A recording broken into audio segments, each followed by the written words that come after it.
কারি কারি টাকা খরচ করে হেয়ার স্ট্রেটনিং, হেয়ার স্মুথনিং এবং হেয়ারে হিট দেওয়ার জন্য হেয়ার কিন্তু দিন দিন ড্যামেজ হয়ে যাচ্ছে। চুল সাময়িকভাবে সুন্দর দেখালেও একটা সময় পর কিন্তু চুল রুক্ষ সূক্ষ্ম খড়খড়ে হয়ে যাচ্ছে। আপনি পার্লারে গিয়ে কারি কারি টাকা খরচ করে হেয়ার স্ট্রেটনিং, স্মুথনিং করাতেই পারেন, কিন্তু ন্যাচারাল উপকরণের উপরেও একটু ভরসা রাখতে পারেন। ন্যাচারাল কিছু হেয়ার প্যাক, হেয়ার মাস্ক লাগিয়েও আপনার চুল চকচকে ঝকঝকে শাইনি, সুন্দর, নরম, সিল্কি, সফট বানাতে পারেন। আর কেমিক্যাল ট্রিটমেন্টের মতন এর কিন্তু কোনো সাইড এফেক্টস নেই।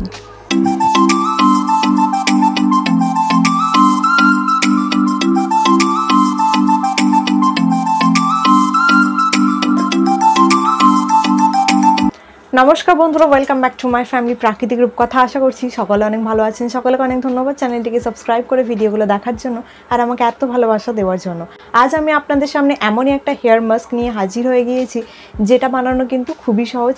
যদি আপনার চুলের অবস্থা একদম শুকনো ঘাসের মতন হয়ে যায়, রুক্ষ সূক্ষ্ম খড়খড়ে নির্জীব নিষ্প্রাণ, চুলে যদি অতিরিক্ত মাত্রায় জট পড়ে যায়, চুল আঁচড়ালেই অতিরিক্ত মাত্রায় যদি আপনার হেয়ার ফল হয়, মাঝখান থেকে যদি আপনার চুল ভেঙে যায়, আর অতিরিক্ত মাত্রায় যদি আপনার স্প্লিট এন্ডস দেখা দেয়, তাহলে কিন্তু এই হেয়ার মাস্কটা আপনার জন্য একদম ম্যাজিকের মতন কাজ দেবে। এই সব কিছুর পাশাপাশি কিন্তু এই হেয়ার মাস্কটা হেয়ার ফল কন্ট্রোল করতেও সাহায্য করবে। এই হেয়ার মাস্কটার কিন্তু কোনো রকম সাইড এফেক্টস নেই। সম্পূর্ণ ন্যাচারালি এই হেয়ার মাস্কটা আপনারা চটপট হাতের কাছে থাকা উপকরণ দিয়েই বানিয়ে ফেলতে পারবেন। তো চলুন কিভাবে হেয়ার মাস্কটা বানাচ্ছি সেটা আগে আপনাদেরকে দেখাই, তারপর বলবো এটাকে কিভাবে অ্যাপ্লাই করবেন, কতক্ষণ রাখবেন, কারা ব্যবহার করতে পারবেন, কারা পারবেন না, এই সবকিছু জানতে গেলে ভিডিওটা স্কিপ না করে পুরোটা দেখুন। আশা করছি আপনাদের ভালো লাগবে, আর ভালো লাগলে ছোট করে একটা লাইক দিয়ে দেবেন।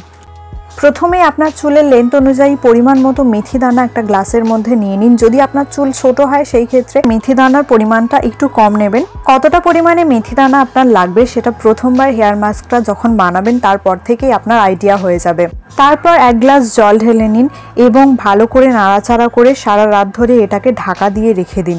পরদিন সকালে দেখবেন যে মেথি দানাগুলো খুব ভালোভাবে ভিজে গিয়েছে।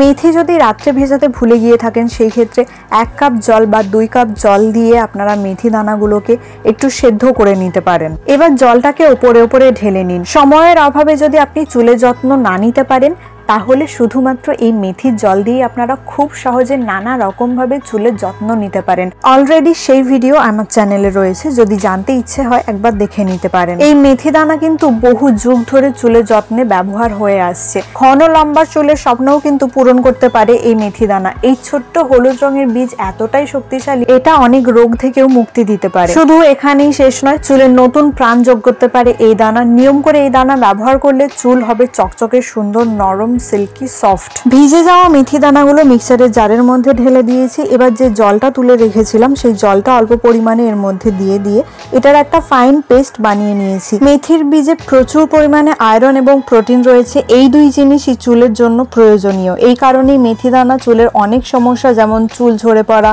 খুশকি, শুষ্ক, প্রাণহীন চুল ইত্যাদি থেকে মুক্তি দিতে পারে। মেথির পেস্ট যদি আপনাদের খুব গাঢ় মনে হয় সেই ক্ষেত্রে এই ভিজিয়ে রাখা অল্প জলটাও এর মধ্যে মিশিয়ে দিতে পারেন, তবে একটু খেয়াল রাখবেন যাতে খুব বেশি পাতলা না হয়ে যায়। নেক্সট এর মধ্যে আমি আমার হেয়ার লেন্থ অনুযায়ী মিশিয়ে নিচ্ছি টক দই।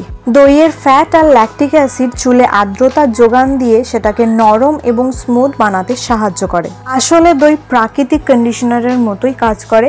আপনার স্ক্যাল্প যদি খুব বেশি পরিমাণে রুক্ষ সূক্ষ্ম হয়, আপনার চুল যদি খুব বেশি পরিমাণে রুক্ষ সূক্ষ্ম ড্রাই হয়ে গিয়ে থাকে, খড়খড়ে হয়ে গিয়ে থাকে, তাহলে দই কিন্তু এটাকে স্মুথ এবং নরম বানাতে সাহায্য করবে। এর সাথে সাথে চুলকে চকচকে বানিয়ে দেয়। দইয়ে ল্যাকটিক অ্যাসিড রয়েছে যা মাথার ত্বকে জমে থাকা ডেড সেলগুলোকে রিমুভ করতে সাহায্য করবে। এর ফলে চুলের গোড়ায় পর্যাপ্ত পরিমাণে পুষ্টি পৌঁছাবে এবং চুলের গোড়া মজবুত হবে, চুল দ্রুত লম্বাও হবে।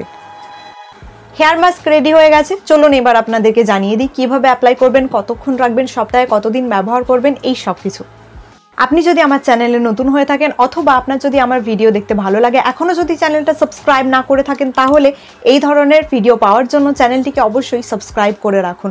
আর পাশে থাকা বেল আইকনটিও ছোট্ট করে ক্লিক করে রাখুন যাতে যখনই আমি কোনো ভিডিও আপলোড করব তার নোটিফিকেশন আপনার কাছে পৌঁছে যায়। চুল ভালো করে আঁচড়ে জট ছাড়ানোর পর হেয়ার মাস্কটা পুরো চুলে ভালো করে অ্যাপ্লাই করে নেবেন। যদি আপনার চুল খুব বেশি পরিমাণে ড্রাই ড্যামেজ হয়ে গিয়ে থাকে তাহলে যতবার আপনি শ্যাম্পু দেবেন ততবার এই হেয়ার মাস্কটা চুলে অ্যাপ্লাই করতে পারেন। অথবা সপ্তাহে একবার করে আপনি চুলে অ্যাপ্লাই করতে পারেন।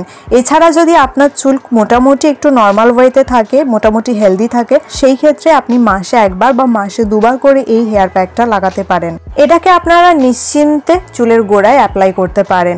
আর এই হেয়ার মাস্কটা চুলে অ্যাপ্লাই করার পর আপনাকে 45 মিনিট থেকে 1 ঘন্টা ওয়েট করতে হবে। তারপর যে কোনো মাইল্ড শ্যাম্পু দিয়ে চুলটাকে ধুয়ে নিতে হবে। কিভাবে চুলটা ধোবেন সেই নিয়েও রয়েছে কিছু টিপস।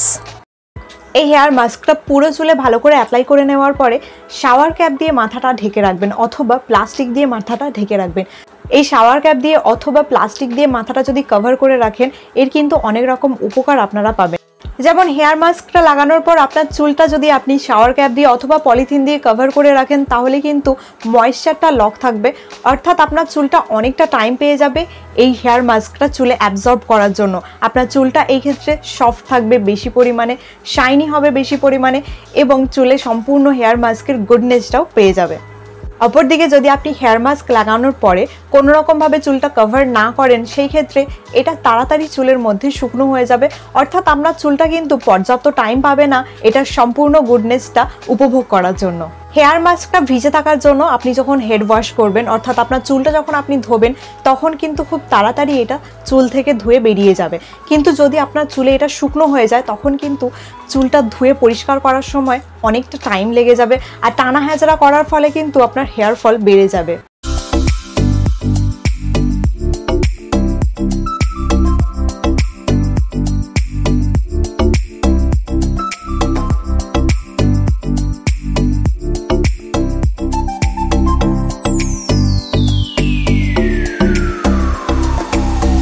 যখনই আমি কোনো হেয়ার প্যাক বা হেয়ার মাস্কের ভিডিও আপলোড করি, তখন অনেকে আমাকে কমেন্টে জিজ্ঞাসা করে থাকে যে এই হেয়ার মাস্কটা বা এই হেয়ার প্যাকটা কি তেল মাখা চুলে অ্যাপ্লাই করতে পারবো?